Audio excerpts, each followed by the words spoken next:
Those Who Reign Below is the eighth full-length album from French death metal band Mercyless. This is a pretty well-remembered band. This is an old-school death metal band and one that's been around since the late 80s. They were originally known as Mercyless, and they do have at least two canonically pretty important full-length albums. And the thing about those albums is that they've held up incredibly well. There's certainly some pestilence-like influence and early death influence. There's some of the more thrashing, early sinister kind of things going on, and they're obviously conscious of the high riff standard available to bands like Loud Blast and Massacre, who came a couple years earlier and were more thrashing in their approach. We could hear that this band they weren't really sure who they were on their early demo tapes, and so they really found a very high professional standard and some of the best recordings available at the time between like Colin Richardson and whatnot on their earliest records, to where they still sound great. They never really needed remastering. This is a band that just has a great legacy until they turned into a groove metal band in the late 90s and put out kind of an embarrassing whatever it was in 2000, and then they split for some time. They returned in the early 2010s with an old school death metal record that was evocative of their first two records, and I've been a fan of the old records well before they'd ever reformed, and it was great to see what they were up to again. I found it very authentic back in 2013. It was number 4 on my best of 2013. So I've been a fan of this band for a very long time. That doesn't mean everything they do is infallible. I think there are comparable differences between all of their records in terms of quality, performances, and just general riffcraft. But I think Max Sotero generally has a very high standard for rhythm guitar work. He's got his own touch to it. And in more recent times, he's kind of gone back to his roots a little bit, focusing more on the 80s extreme metal side of things. You can see there's a passion for that possessed, evil, heavy metal sound that basically encouraged their style early on.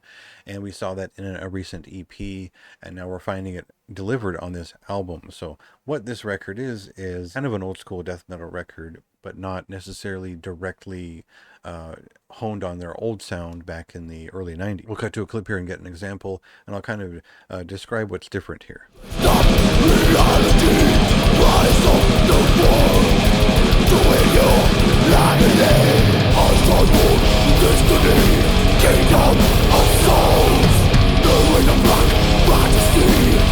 So when I say that this is an old school death metal record, what I mean is that it is very much an 80s extreme metal record, and the way that it is put together. That means that there is a lot more thrash metal energy all over this record. That means there are faster riffs. They're composed in still complex ways, but the general grooves built, the drum patternation, the way that the solos fly off.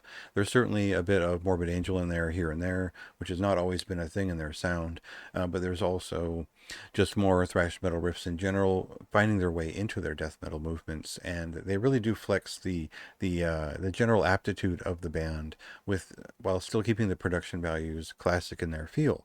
And so I wouldn't say this is a full return to something that is extreme underground, going for that like pure 80s sound. It doesn't sound like the first Possessed record or anything like that, but it does sound like a classic death metal record with its own kind of point of view. They do get lost in the weeds on the riffs sometimes. There's a little bit of a salad that forms on here or there on the songs, but for the most part they keep it pretty straightforward.